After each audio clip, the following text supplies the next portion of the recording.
Absorption spectroscopy. Common ideas and what terms? So Andy, that means we are going to be talking about which instrument upstairs? What do we call it? Yeah, the UV-Vis spectrometer or spectrophotometer, same thing. Good. Okay. And Al, what does slit width refer to? Start talking about this sort of stuff. Isn't it kind of like the gaps that the light source goes through to the grating? Yes, it's the gaps that the light goes through to hit the grating in the, starts the M word, monochromator, right? So inside that black box of a UV-Vis spectrophotometer,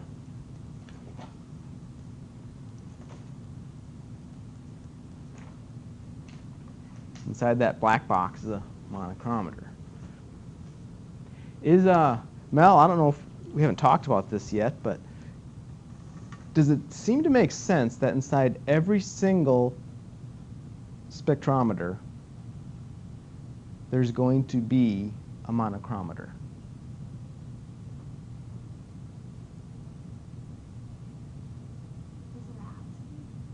That's my question, I guess. In every single one, is there going to be a monochromator? I know for a fact in every single one of those Spec 20s that we've got, there's a monochromator in there. El cheapo, but it's a monochromator. Has little filters and things instead of a grating, but still it's a monochromator, selects wavelengths.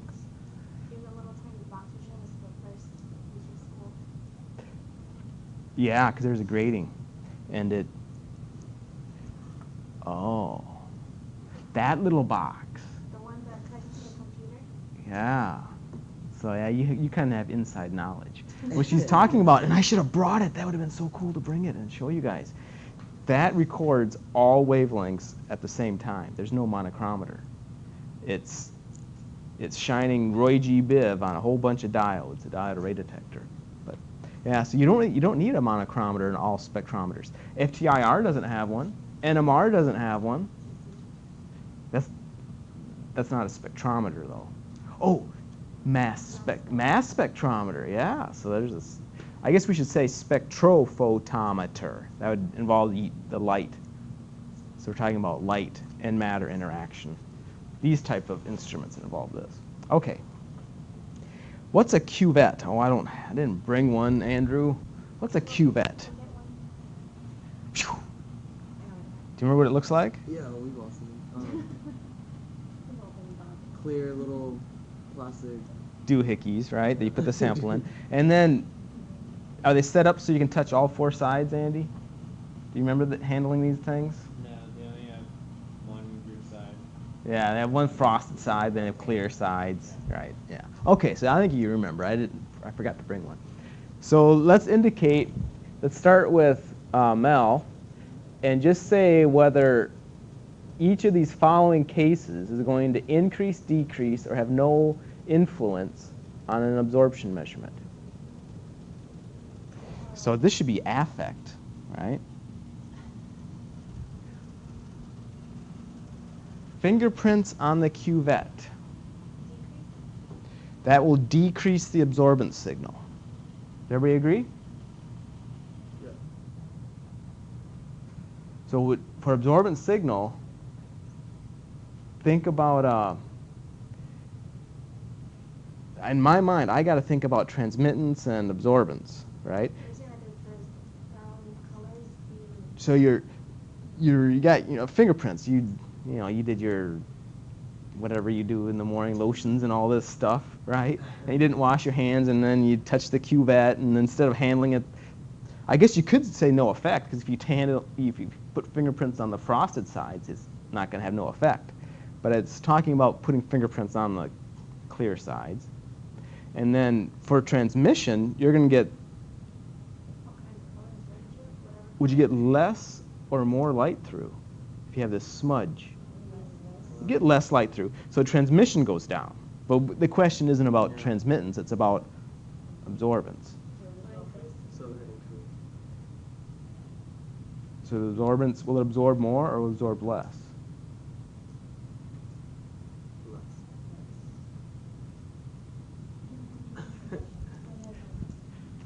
I might probably confused. Yeah. Yeah, it has an effect. Absorbance is negative log of transmittance. I don't think the mathematical way helps you. If you have a really high absorbance signal, is much light getting through? Yes. It's absorbing a lot. If it's absorbing a lot, is much light getting through that sample? It's really highly absorbent. Then a lot of light's getting through? Isn't that what it measures? The light that passes through? 'Cause think of absorbance. If this object really absorbs red, it absorbs the color red, right? Well, then the whole solution looks the complementary color. So it's really absorbing red really high. So no red is even getting through.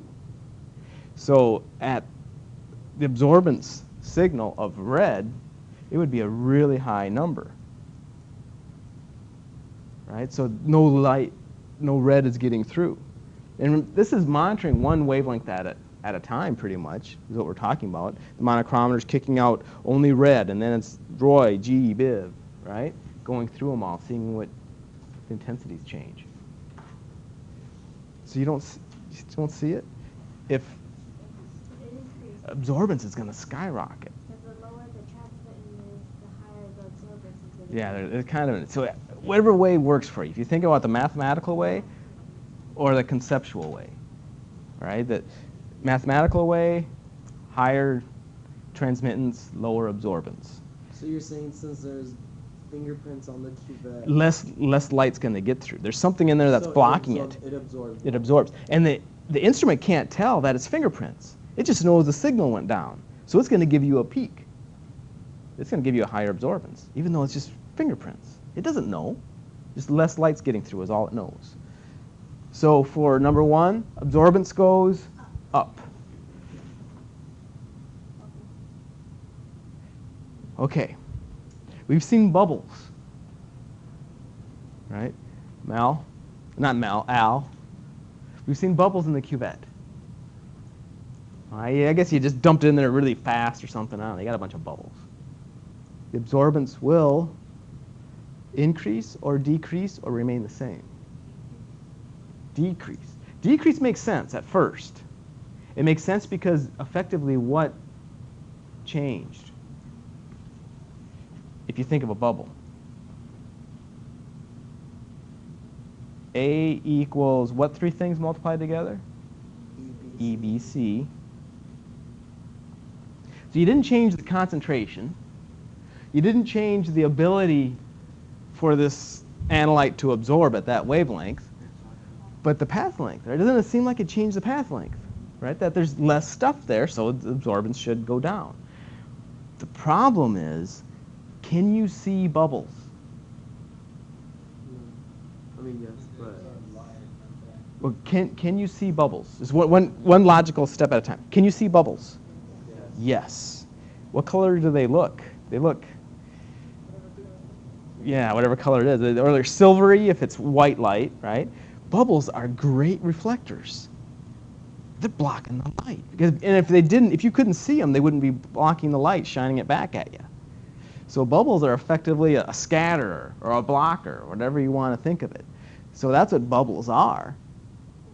Otherwise, you couldn't see them. So the absorbance has to go up because less light's getting through. So it has nothing to do with that. Oh, Andrew, we are incorrectly positioning the cuvette.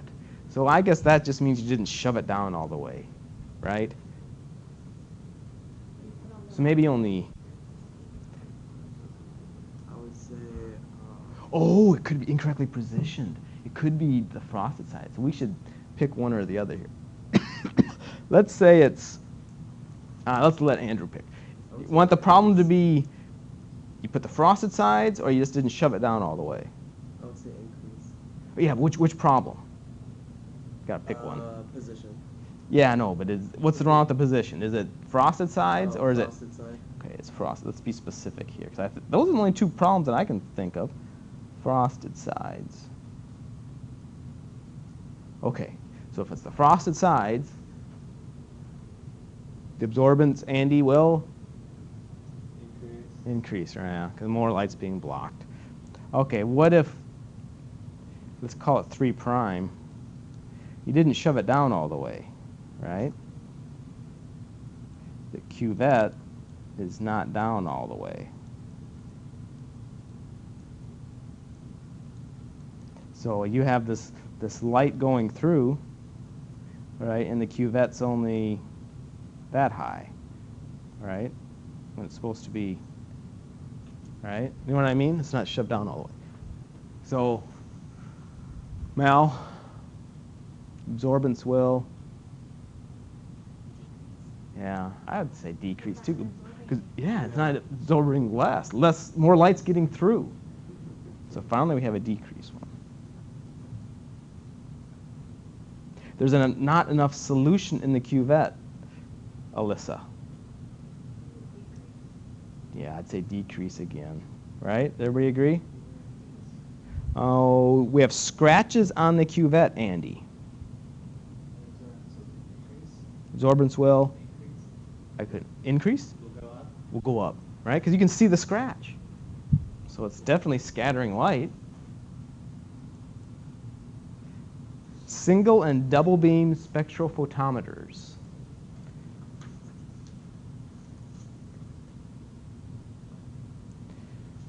What is the physical difference between a single beam and a double beam spectrophotometer? So we have the top one versus the bottom one. They both have monochrometers in there. Well, one's misspelled. Or maybe that's the English way or something, right?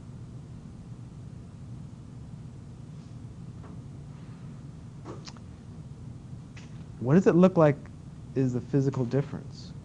What do you see that's difference between these two? Andrew, what do you see? What looks different? Bottom one has a reference. I think it's a reference cell. Yeah, bottom one has a reference cell. It looks like there's only one light path in the top one, right? How many light paths do you see, Andy, in the bottom one? Because the light starts here. Yeah, there's actually 2 paths. So there's some difference there. Those are good things to point out. Which is which? Melissa, which is which? Which one's single, which one's double? The bottom one is a double. Yeah, good. Bottom one's double.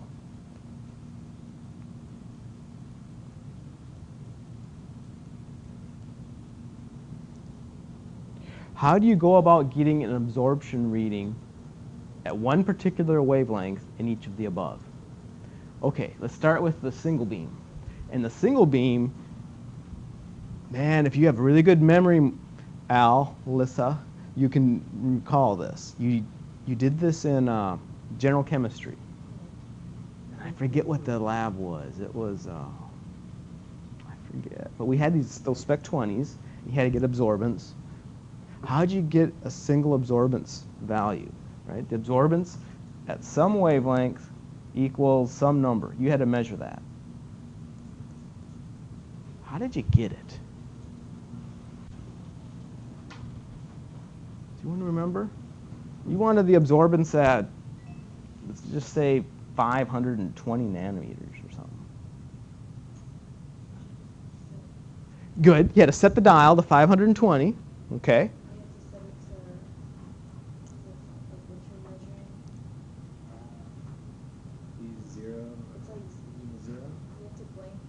We had to blanket, zero it, whatever the words you were using. So what did you put in the instrument? What did you put in the Spec 20?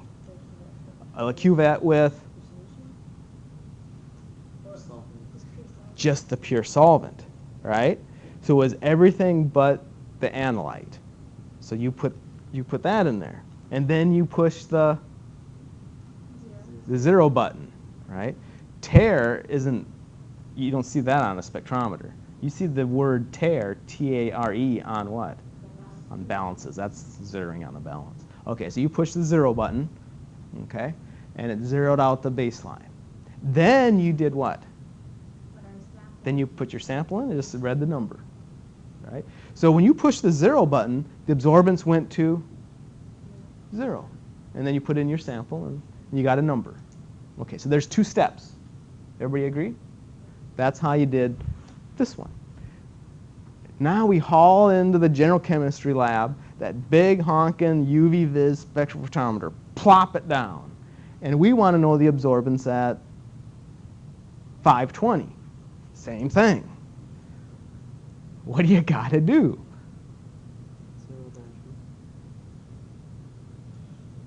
And then you're looking, where the hell's the 0 button? There isn't one. Ah, piece of junk. On the UV, on what? What are you talking On the spectrophotometer. How would you get an absorbance measurement at 520 for your sample using this one? Well, so the reference cell is for subtract the difference between just reading it, whatever that assumption is, minus what it should be. Okay, so what would you do? You're onto something here. So what would you physically do? You put the blank in the reference cell? There you go. Put that blank cuvette in the reference cell and put your sample in the other one, and then push the little button so it goes to what wavelength? 520, and you read the number. Does it Okay. matter That's what which the- selling equipment?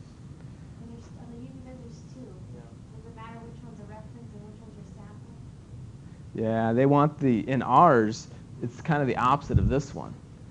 The reference is in the back. Makes a lot more, oh, I suppose you're standing over here. If you're standing over here, reference. Yeah, it looks like you should be standing here, doesn't it? Yeah. So yeah, they always make the sample one closest, so you don't have to, right? Is the little thing that's supposed to be the mirror or the? These guys, they're supposed to be detectors. What about the other one on the left for the reference cell? This? How about that? Is that a mirror? Oh, this? Yeah, that's a mirror. Oh, okay. Yeah, so the light has to go this way and hit a detector, and then it goes this. That's after the monochrometer, so it'll be the same wavelength. Okay, so it comes down, hits a mirror, and goes through. Okay, so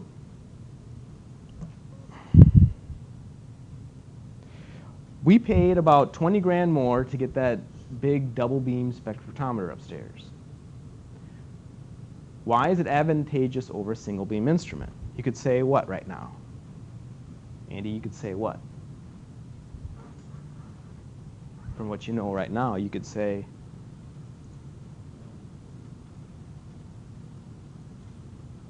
You just blanket and put the sample.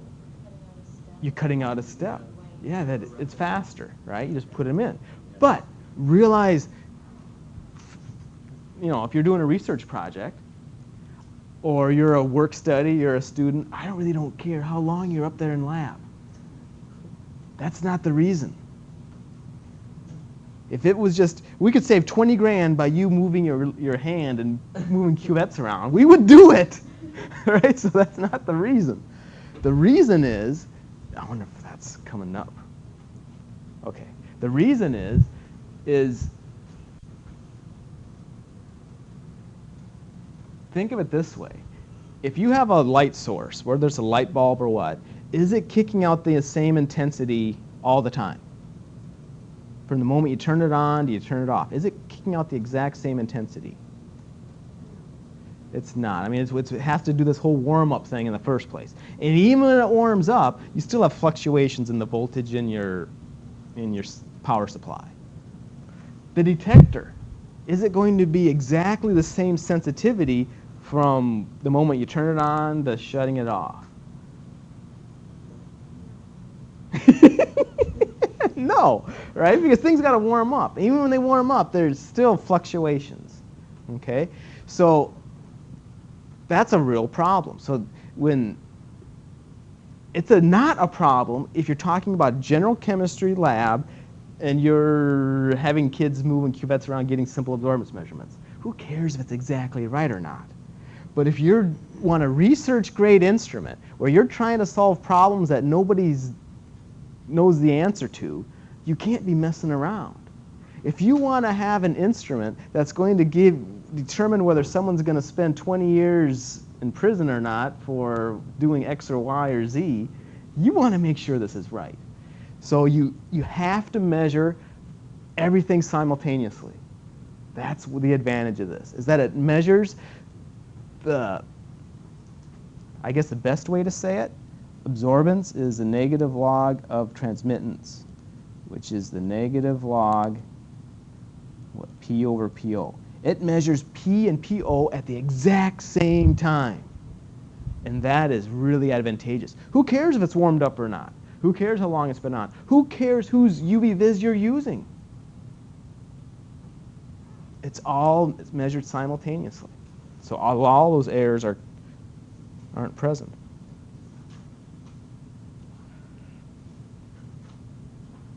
Okay. Negative absorbance values. Odds are you'll get a negative absorbance value sometime in one of your labs when you're making these absorbance measurements. It happens, I think, the most often with the AA.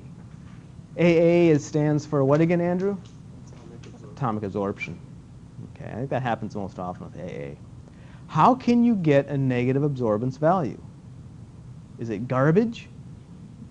Or does it actually mean something? We actually got a negative absorbance. Doesn't it mean either the wavelength you chose was too high or too low? Doesn't mean does it mean that the wavelength you chose is too high or too low? There's a lot of things that could give you negative absorbance values, but it always means one thing. So just because of the drafts, like machine draft? Well, drift, picking different wavelengths, all these things could result in negative absorbance values, but it's not why. It's not why.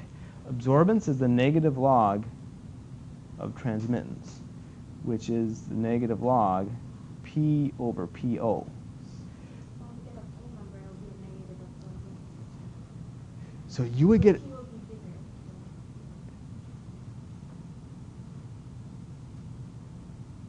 yes, so your incident intensity, mathematically, your incident intensity should be, I mean, if you're making a real life measurement, right, things are working great, you get positive absorbance values, everything's hunky-dory, everything makes sense. Which one's bigger, P or PO? P. No, PO. PO, right? Because that one should be bigger. That's the incident intensity. You get some light attenuated, P is going to be smaller. That's how things should be. So flip it though. Make PO, right, smaller than P. Mathematically, every single time you get a negative absorbance value. Well, what does that mean? That means that you have to go back and maybe imagine a story. You're upstairs on the AA, okay, and you're trying to get an absorbance measurement. So you put in your reference, and your reference might be, you just shot in water or something, right? Isn't that what you do? For instrument 0, it says, okay, put your instrument 0 in. So then you quick run some pure water through there, okay? And then you put your samples in one at a time, and it records the absorbance. Remember doing that? Okay. If that water that you put in the first place, when it asked for instrument 0, if it was contaminated, and so you're doing calcium, and Alyssa's really pissed off at Andy for some reason, and she squirts in some calcium or something, right? So their background has a lot of calcium. It has more calcium in it than what they're analyzing. But it doesn't have to be calcium is the whole point. It could be anything. Instruments can't tell. All they know is light got attenuated. So it could be something else. It may not even be calcium. It could be something else. So all it means every single time is that the background is absorbing more than your sample. That's what it means every single time. So no, it's not garbage. It's giving you a hint as to how to fix the problem.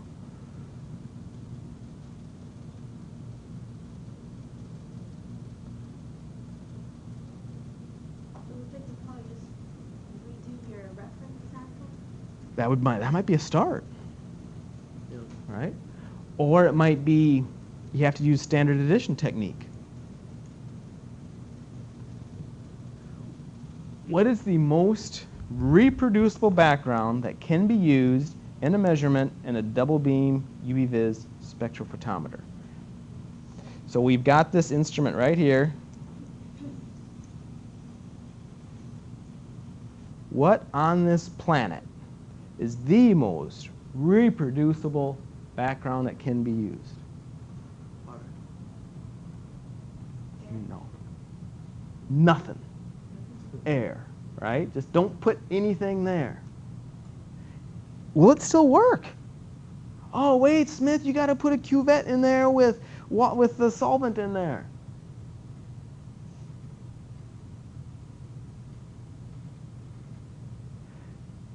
Nothing is the best way to go. When you're thinking about, especially when you're talking about a research project or something you've never done before. Because if you don't have anything in there and all you're doing is putting in your sample, and you see this really high signal, where, hey, what the heck's going on? This shouldn't even be absorbing here. Maybe it's the cuvette. Maybe it's your solvent. You want to know these things. If you have a sample cuvette on the other side, first off, they better match. And you got to spend big money to get matching cuvettes. And no one ever keeps track when they do spend that big money on their matching cuvettes. And then what we use are those stupid plastic cuvettes, right? What are the odds of them being the same? You're just making life a lot worse by putting something every single time. You're making your life a lot worse by putting something in here, in that reference cell. Even when I use the Spec 20s, I just push instrument 0. I don't put anything in there. Why? Okay.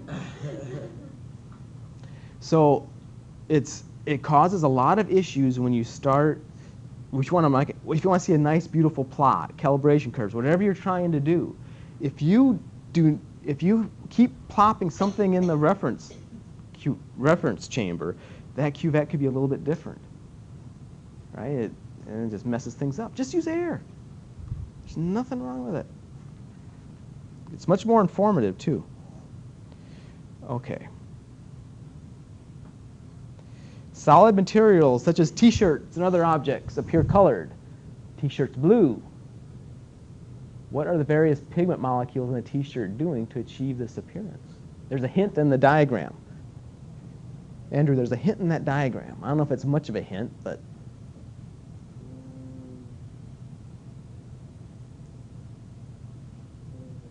All right, you're wearing a blue shirt. Reflecting. Good. The pigment molecules are definitely reflecting the blue, or scattering the blue, or bouncing it off, whatever. They're definitely not absorbing the blue, because the shirt looks blue. But they are absorbing red. Not all the other colors. It might be absorbing more. You get all these different hues of blue, right? But it's definitely absorbing something in the red region.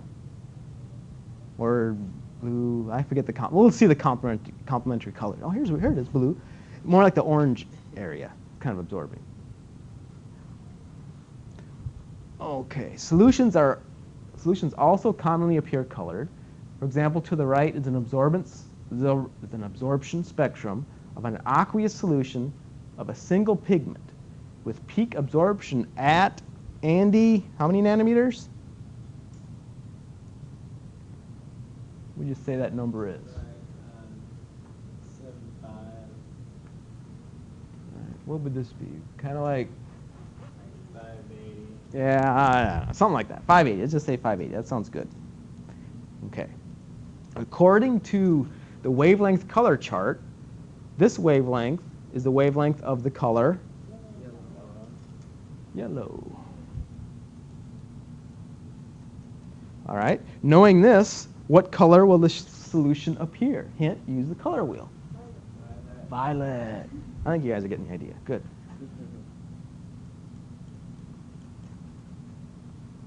Why is a white T-shirt, Alyssa, so much fresher to wear on a hot sunny day than a black T-shirt? Because the black T-shirt absorbs the light that makes it hotter. Yeah, absorbs all the colors. Roy G. Biv, every single one of them. Right. Does white absorb any of them? Any of these colors? No, it reflects them all. Explain the images. I changed this a little bit. in words. Let's start with Mel. Image 1. In words, what would you explain is going on there?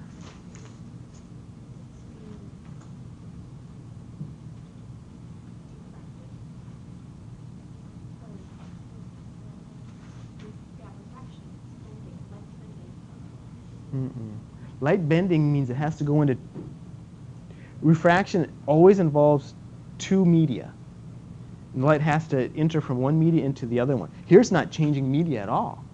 It's just absorbing some of the It's colors. something like... It's just, do you see where the incoming radiation is and where the outgoing radiation is?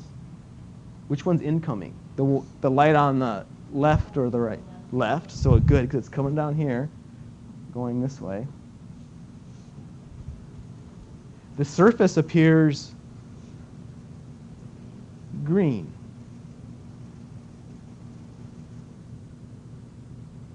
Right? So it's trying to explain why the surface appears green. It's reflecting green, absorbing. The other ones. Well, Violet. yeah, more like especially the red, the reds, right? Or the violet, yeah, whatever that color is. These colors in there should be absorbing. The reds, kind of, the deep reds.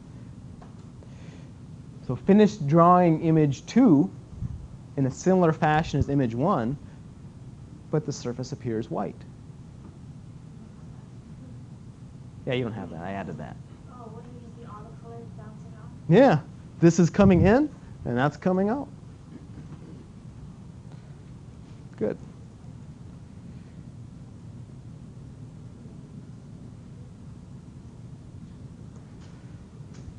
Image 3, Andrew. We've got white light coming in from the left, striking this tube, and then blue light. It absorbs all the other colors rather than Yeah, well, not all of them, but no, it's complementary color. Right. That's why it appears blue. Image 4. Image 4, Andy. We've got this funky thing without colors, but it's trying to say the same thing as this. What's it trying to indicate? Trying to indicate how you combine two colors, you get a different color. Yeah. Combine all of them, you get white. Perfect. Combine all of them, you get white. Now, does this have to do with paint, or is this light? Doesn't matter. If you take all the colors, and so it's kind of like subtractive versus additive. So if you combine all the colors in paint, You're darker color. gonna get black, right? Black. Because that's something, that's the whole idea of absorbing, and that's why it appears that way in the first place. So we're talking about light. All this involves light, not paint. Okay, last one. Explain this in words, then I'll ask somebody.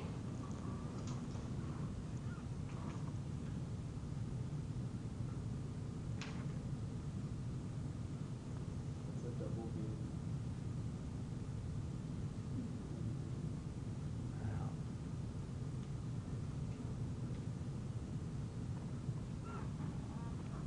Yeah.